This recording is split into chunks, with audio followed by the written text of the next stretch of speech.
Les tensions se font de plus en plus palpables dans la province du Nord Kivu, à République démocratique du Congo en particulier, dans le territoire de Rutshuru. Une augmentation de l'insécurité y est observée ces derniers temps, avec les renforcements des positions du mouvement du M23. Les faits les plus récents concernent la disparition du chef du groupement Tongo, M. Chenyakuba Monshoki Dieudonné, connu sous le nom de Kanyuki. Selon les sources proches de la famille, il aurait été appelé par les autorités civiles du M23, dirigées par les Uzamukunda Kansetre, pour être interpellé et remplacé par un nouveau chef dénommé Mwibukia Boulenda Sadik. L'ancien chef du groupement est actuellement porté disparu, une situation inquiétante qui a poussé la famille à faire appel à l'EAC et à la MONUSCO pour sa libération. Par ailleurs, des sources concordantes rapportent la présence de plusieurs éléments du M23 RDF à Bunagana et Tchenkerero, à provenance du Rwanda via Tchanzu. Ces éléments auraient renforcé leur position dans la région environnante de Goma et s'est préparé à lancer des attaques contre la ville. Il est également révélé que l'armée ougandaise UPDF basée à Bunagana aurait ravitaillé les M23 RDF à munitions, armes et rations. Selon et Memukanda Mbusa de la société civile locale, il y a eu une situation conflictuelle en gestation dans les groupements de Binza entre les Wanzalendo et y occupent la zone. Cette situation est liée à la gestion de l'argent perçu sous forme de taxes auprès des voyageurs qui empruntent la route Ishasha-Kiwanja. Plus de 5 barrières érigées par les Wanzalendo sur ces tronçons ont exacerbé les tensions et la situation est devenue volatile. Il est donc urgent que le Wazalendo se montre discipliné et modèle, en sachant que leur engagement futur dans les forces armées congolaises est prévoir, a-t-il ajouté. Dans ces conditions critiques, notre source Memukanda Mbusa, notable de Rutshuru, lance un appel à la vigilance auprès des forces de défense congolaises et de tous les Wazalendo présents dans la région. Il est primordial de rester vigilant afin d'éviter toute situation pouvant mettre à péril la situation de la population congolaise.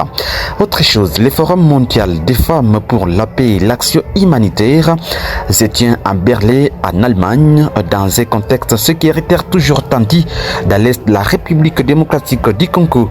Du 23 au 25 mai 2023, les femmes du monde discutent autour de la paix et l'action humanitaire sous les thèmes investir dans les connaissances et les capacités des femmes dirigeantes d'organisations de la société civile à première ligne.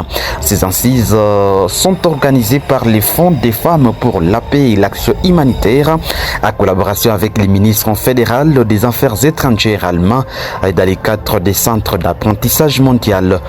Ces forums visent notamment à rassembler les femmes travaillant dans la consolidation de la paix et l'intervention humanitaire pour discuter leurs priorités afin d'influencer l'agenda mondial et pour pouvoir continuer leur travail au milieu des crises multiples dans un espace mondial de plus en plus restreint pour les militants de la société civile. Prenant part à cette conférence mondiale, la directrice exécutive de l'ASBL Amfiamama, santé de la femme et membre des comités stratégiques du réseau des femmes leaders d'Afrique, Madame Annie Modi, est intervenue mardi 23 mai à l'ouverture des assises dans les panels de la conversation avec les ministres des Affaires étrangères de la République fédérale de l'Allemagne, Annalena Baerbock, sur la politique étrangère féministe de l'Allemagne. Animoniki se bat pour une plus grande participation des femmes dans les processus de Nairobi pour négocier la paix dans l'Est de la République démocratique du Congo avec des dizaines de groupes souvent abrités et lourdement armés, a expliqué l'expérience des femmes congolaises dans ces processus. Dans mon intervention, j'ai présenté l'expérience des femmes congolaises au processus de Nairobi 3, l'initiative de la mise à place de la synergie des femmes pour la paix et la sécurité de Madame Julienne Lusenke est point focal. J'ai ainsi fait plaidoyer pour que l'Allemagne appuie la mise en œuvre de la synergie des femmes pour la paix et la sécurité qui est sous la coordination des ONWLN RDC et les secrétariats techniques du FFC. En tant que membre de cette synergie, j'ai aussi plaidé pour la tenue des programmes des fondations et mentors des jeunes filles, dit-elle à Politico précédé. Dans la même option, il a été question à Annie Modi d'expliquer comment la communauté internationale peut soutenir la lutte contre les violences basées sur les genres. Et dans l'est du pays où la guerre entre les terroristes du M23 et les forces armées de la République démocratique du Congo fait rage, les femmes sont majoritairement ciblées par des actes de viol à masse. Elles sont contraintes de se déplacer et vivre parfois dans les sites dans des conditions inhumaines. À rappel, les troisièmes rounds des négociations de Nairobi se sont tenues du 28 novembre au 6 décembre 2022 sous la médiation de l'ex-président Kenya Uhuru Kenyatta. Des résolutions ressorties de ces quatre ont concerné l'intégration communautaire des ex-combattants issus des groupes armés actifs à RDC à travers les programmes PDDRCS, programme de désarmement, démobilisation, relèvement communautaire, instabilisation. De l'autre côté, madame, messieurs, toujours à l'est de la République démocratique du Congo, Antipas Mbusa Nyamwisi, ministre d'État, ministre de l'intégration régionale, a lancé ce vendredi 26 mai à Kinshasa les travaux d'atelier sur la situation sécuritaire dans la province de l'Ituri. J'ai reçu l'obligation de travailler dur pour arriver à la pacification de la partie orientale de la RDC. C'est par ces mots que le ministre d'État en charge de l'intégration régionale a lancé ses travaux. Mbusa Nyamwisi a ainsi offert aux délégués de toutes les communautés ituriennes vivant à Kinshasa de parler en sa langue de bois des causes profondes, lointaines et présentes de l'insécurité qui fragilise leur province. Il a voulu faire toute la lumière sur la recrudescence des groupes armés qui commettent des exactions graves sur la population civile. Prenant la parole, le président de la communauté iturienne de Kinshasa, Félix Kabouzi, a mis en exergue 4 faits importants d'actualité, à savoir l'état du siège premier, dont le bilan selon lui est mitigé. En second lieu, la problématique de l'élection des nouveaux gouverneurs en Ituri.